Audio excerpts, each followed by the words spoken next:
So, in last 3 lectures of this NPTEL course on tribology of materials, I have discussed the fundamentals of tribology, the friction mechanisms as well as surface characteristics and how to quantitatively characterize the tribological surfaces.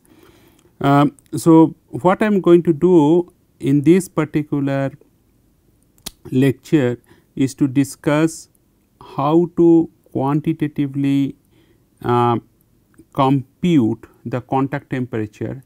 So, contact temperature means what is the temperature rise at the tribological surfaces, and that is largely due to the friction at the matting surfaces. And these, as I think I have mentioned once or twice in last couple of lectures, that this precise measurement of the contact temperature at the asperity contact is next to impossible experimentally. Therefore, it is important to use certain theoretical models to predict that what would be the rise in the contact temperature at the asperity contact surface.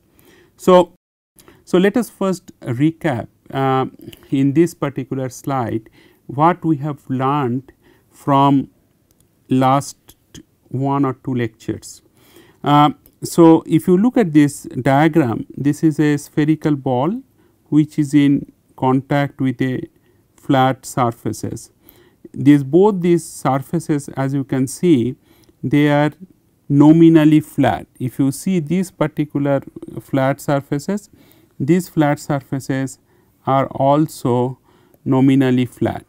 However, as I have mentioned couple of times during the course of last 3 lectures, that each of the surfaces, whether it is sphere or flat surfaces, they have number of asperities. These asperities, they have different heights and also they have different radius of curvature.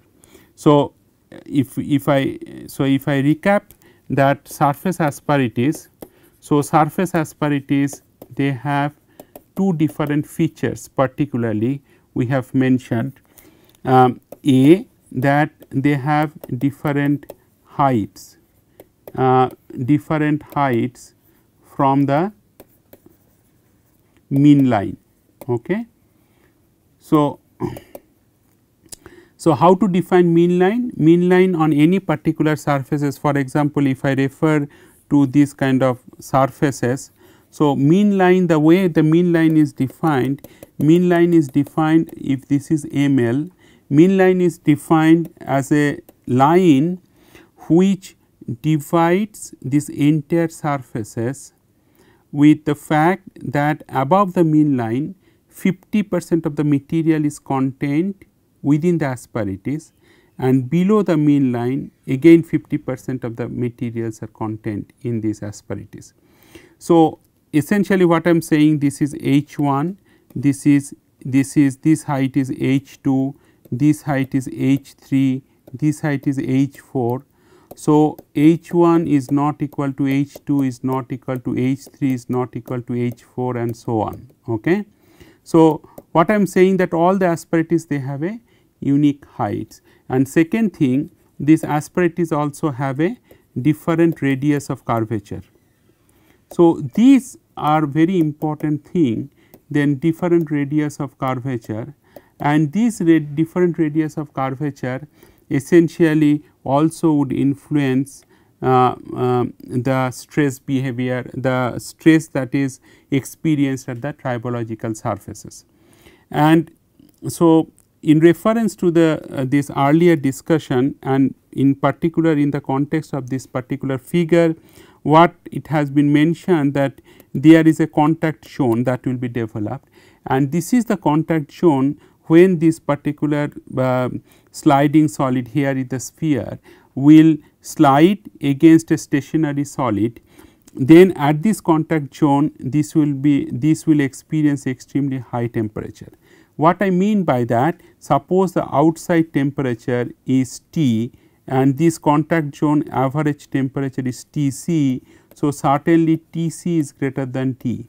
What it means is that although you conduct the experiments at ambient temperature, but at the contact zone temperature is fairly high, much higher than the ambient temperature. And what is responsible for the increased temperature? The main factor which causes this frictional temperature rise is the coefficient of friction. We will come to that slowly one by one. Now, let us recap also what we have mentioned in the last class. So, this particular sphere is pressed against the flat solid by a load W, normal load W, and then it is given the velocity, relative velocity here at the contact surfaces. And then in this particular contact zone, what is the average pressure? Average pressure would be P naught, the P naught is equal to 3 W by 2 pi a square. What is A? A is your contact radius. So, this contact radius can be calculated by this particular equation, and if you remember correctly, this particular expression comes from Hertzian contact mechanics solution. So, it comes from the solution of the Hertzian contact mechanics. So, A is equal to cube root of 3 W r star divided by 4 E star, where r star is the effective radius that can be calculated by this one, this particular equation. E star is the effective modulus that can be particularly expressed by this particular one, 1 by E star is equal to this one. Okay. So, now what I am trying to emphasize once more, that this contact region not only would experience high contact stresses, but also it would experience extremely high temperature. Now, let us look at this contact region little bit more closely.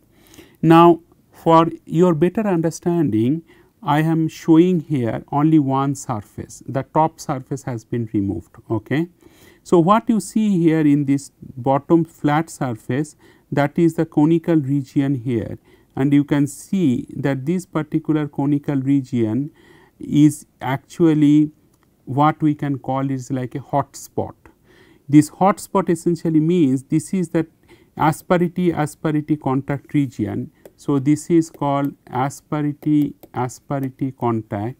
So, exactly asperity contact, and they will constitute, all these hot spots will constitute real contact area. So, if you visualize the situation, what you see that this particular asperity, from the matting solid another asperity comes, and that makes this particular contact. Here again another asperity comes from the matting solid, that it comes, but for the simplicity, for the representation here, I am not showing the asperity from the top surfaces, I am just showing the bottom surface only. Now, let us look at that what is the length scale of this asperity contact region. What you see here, that radius of this particular contact region is r is equal to 2 to 5 micron. The depth to which this asperity goes below in the surface is 10 micron. So, so essentially what you need to remember, the typical contact region radius is 2 to 5 micron, and this depth is also going to 10 micron. So, this depth is the region where the any heat that is generated, it will be conducted through the solid. So, essentially although the tribology, friction and wear is surface dominated phenomena, but if you remember in the last lecture I have mentioned that there is something called subsurface stress region. So, subsurface stress region means if I draw here corresponding subsurface stress region, there is a shear stress which goes to a maximum, and this maximum is 0.48 times A. A is your contact radius. So, this is your dimension Z by A is your contact dimension, and this is your stress either tau or sigma r, and there are some of the stress which will go like this, some of the stress profile will go like this. So, this is your shear stress tau. Okay. So, this is your shear stress tau, and then you can see that how this stress will. So, what I am saying that all these stress distribution and temperature both will vary in this 10 micron depth. Okay. So, this 10 micron depth is quite large, and across this length scale in the z directions, the stress and temperature will vary. Okay. Now, this one is again it showing that multiple asperity contacts. So, suppose if it is your solid 1 and this is your solid 2. So, this is one particular area asperity contacts, this is another one, this is third one. So, what you see that although your nominal contact area would constitute all the asperity surfaces, but your real contact area. So, you have something called nominal contact area of the surface and you have something called real contact area of the surface. So, real contact area would essentially constitute of 1 plus 2 plus 3.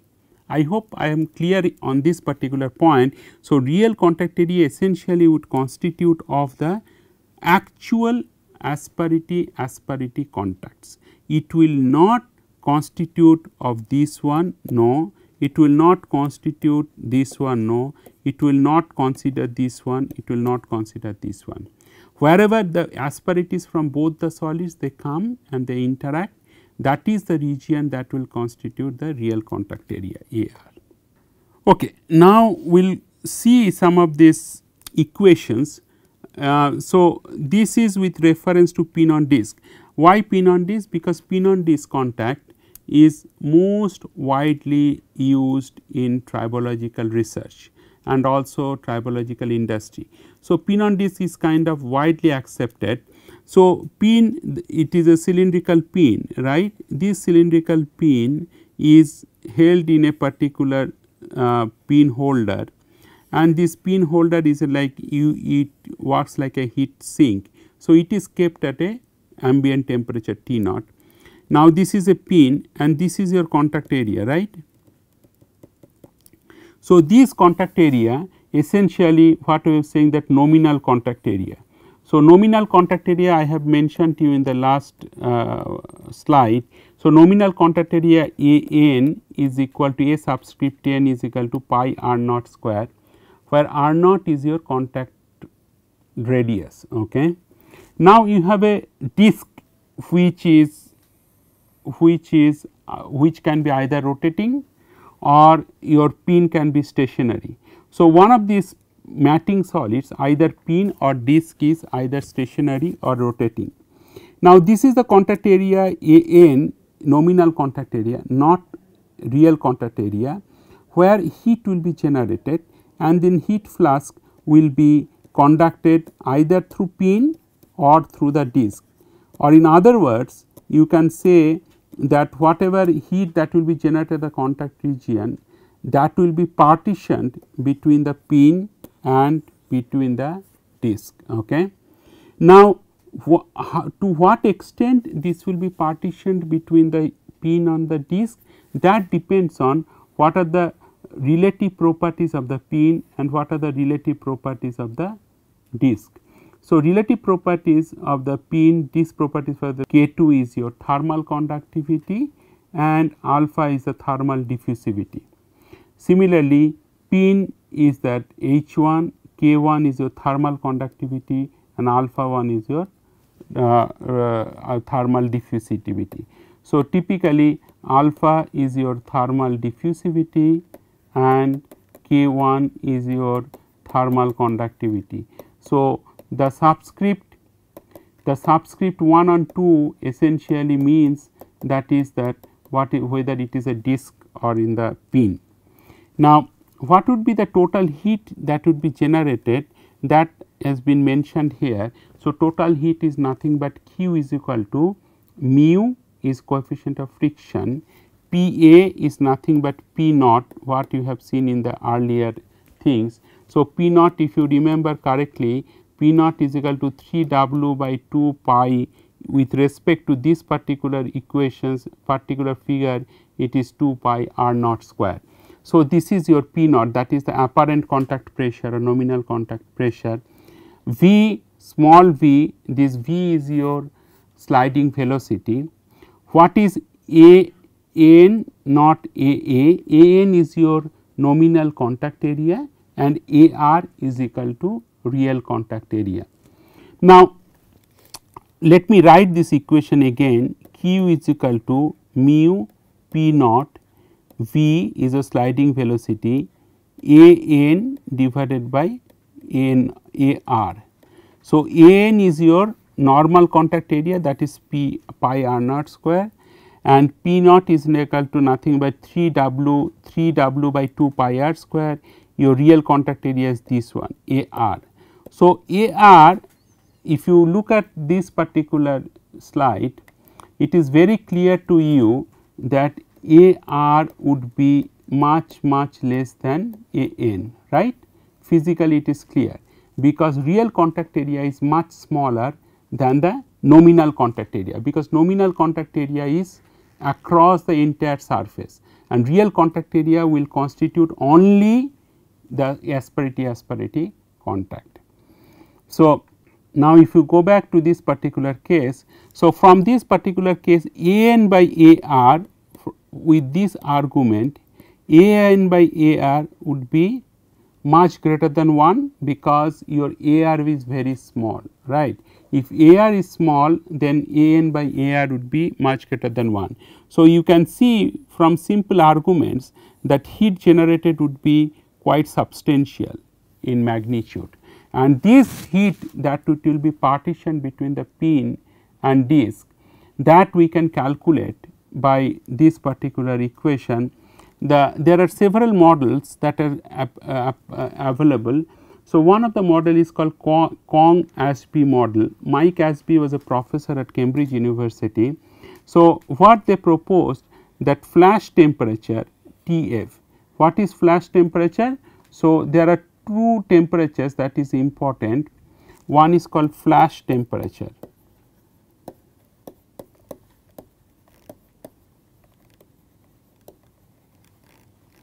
Flash temperature is nothing but the temperature at real asperity contact.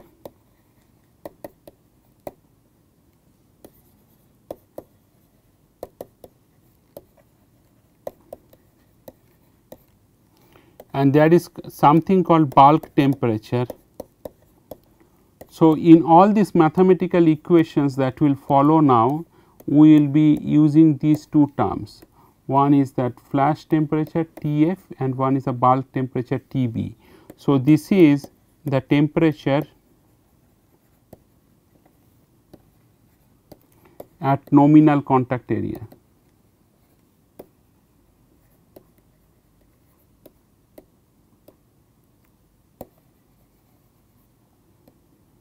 So, nominal contact area means that is the contact area which will comprise that entire thing. So, this nominal contact area would be A n, but real contact area would constitute only these 3 contact points, particularly in reference to this particular figure. Okay. Now, if you look at these equations, what you see here, that Tf is your flash temperature. Now, Tb prime can be find out from this particular equation. Okay. Mu is your coefficient of friction, P is nothing but P naught, V is your sliding velocity, A r is your real contact area. So, the moment you put A r is much smaller than A n. So, typically your flash temperature would be very high. Now, there are terms again inside this particular bracket. What you see, 1 upon K 1 is your thermal conductivity, L 1 F is your thermal heat distance, like through length scale through which heat is conducted in the pin, K 2 is your thermal conductivity of the disc, and L 2 F is your thermal diffusivity distance in the disc. So, that means the distance through which heat is conducted in the disc. Now, Tb is your bulk temperature as I said before. So, Tf is your flash temperature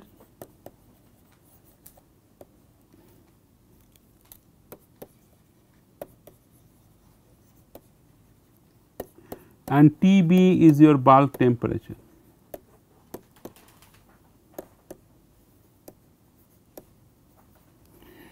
Now, Tb what you see, T naught is your actual ambient temperature, mu Fb divided by An.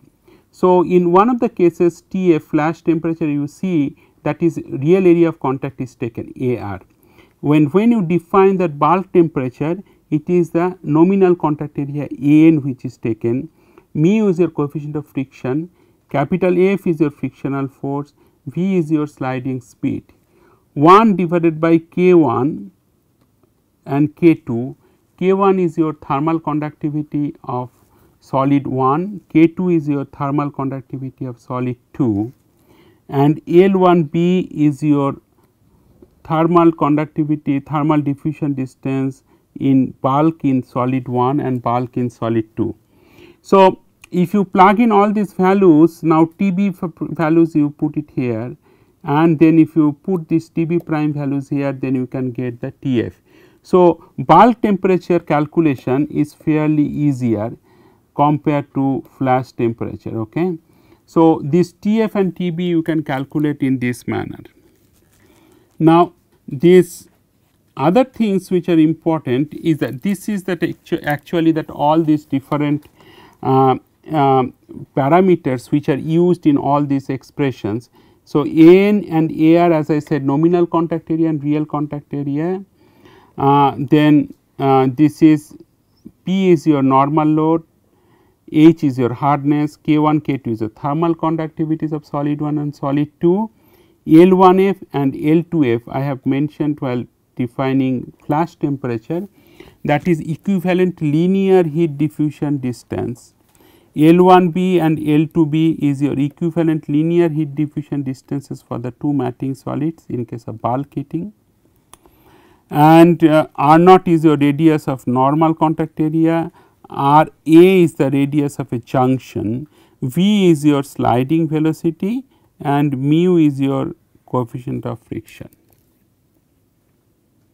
So, again these how to find out that L1F and L2F. So, if you look back to this particular figure to get a physical significance of this one. So, L1F and L2F is this particular case, for example, this is your L1F like heat diffusion distance in solid 1 and this is your L2F like heat diffusion distance in solid 2. Now, the way I am describing it, it is far more difficult to compute this L1F and L2F based on several geometric consideration and also thermal conditions at the contact junction.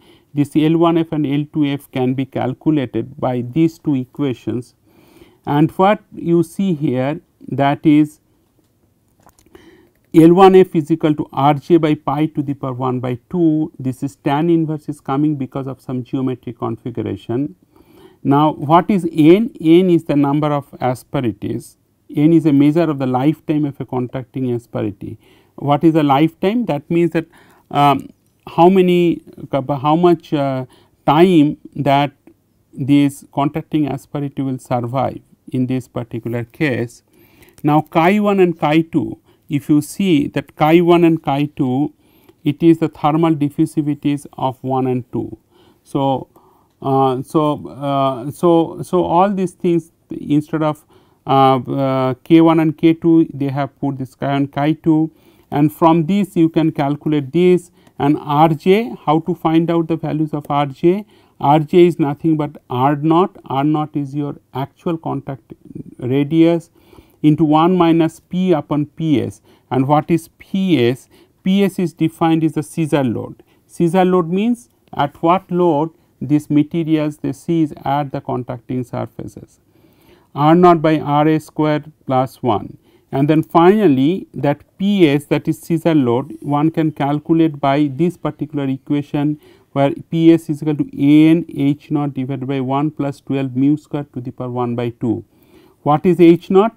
H naught is again defined as the hardness least of this H1 and H2. So, essentially if you go back to this particular slide, so suppose this is H1 and this is H2, you have to take the lower hardness in calculating the scissor load, and An is your nominal contact area, mu is your contact coefficient of friction. Okay. So, then the last point is that, for example, how to find out that the contact temperature on a semi infinite solid. In case of the semi infinite solid, what will happen, suppose if you consider that this is your contour of the solid. Okay. So, this is the contour of the solid and on which a heat source. What is the heat source? Heat source can be a pin, for example, because pin is sliding at a distance v, sliding at a speed v. Now, this heat source at a time t is equal to 0 is here. At time t is equal to t, the heat source is sliding in this direction, minus x direction, and if it goes minus x direction, then it goes from this region to this region, and then you find out that what is the heat that will be generated. Now, why contact temperature is so important? Because contact temperature is important because that wear volume V also related to the contact temperature to this particular equation. For example, what you see here, this has some kind of Arrhenius type of relationship where V is equal to A into AL exponential minus Q by RTF. What is R? R is your universal gas constant, capital TF is your flash temperature, rho naught V naught. Rho naught is the average density of the oxides that is formed, and F naught is the mass fraction of the oxide, that is oxygen. And then all this equation essentially tells that all these parameters is to be multiplied by Ts. Ts is your sliding time. So, what you see here very clearly, V is the wire volume, A is your area of contact, AL is your Arrhenius constant. So, the pre-exponential term within the bracket is your pre-exponential term is the Arrhenius constant, your exponential term Q is your activation energy for the diffusion or oxidation, your R is your universal gas constant, molar gas constant, and TF is your flash temperature. So, from here you can clearly see that flash temperature also can influence to a large extent what is the wear volume. Now, one has to also understand that these contact temperatures depending on the sliding speed. So, depending on the sliding speeds, different equation needs to be used to find out that what is the contact speed. So, for example, at low speed L is your Peclet number, and this Peclet number is defined here. So, if L is less than 0.1, then maximum temperature is equal to 0.5 NL. If it is moderately low speeds 0.1 to 5, then theta m is equal to 0.5 to 0.25 beta NL. And again, if it is high speeds L greater than 100, then theta m is proportional to 0.345 NL to the power half, and at very high speed is 5 less than L less than 100, theta m is equal to 0.435 gamma NL to the power half. While L is mentioned here as a Peclet number, which is P to the power half, V is your sliding speed, this is your thermal diffusivity, it is your mean contact pressure, and this is your load. And what is capital N? Capital N is nothing but mu g by j pi Pm by rho s. So, overall what you learned is this contact temperature, that how this contact temperature can be determined and how this contact temperature is. So, again this contact temperature, that one thing is the dependence on sliding parameters, right. So, that is very important, that how this contact temperature vary depending on sliding parameters. And two, how this contact temperature also influence on the wear volume. Okay. And this influence on wear volume, you can also find out that flash temperature, and then from there how this oxidation takes place, and then how it would influence the wear volume.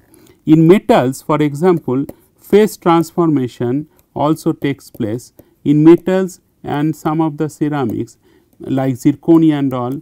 Phase transformations of metals and ceramics is largely influenced by contact temperature.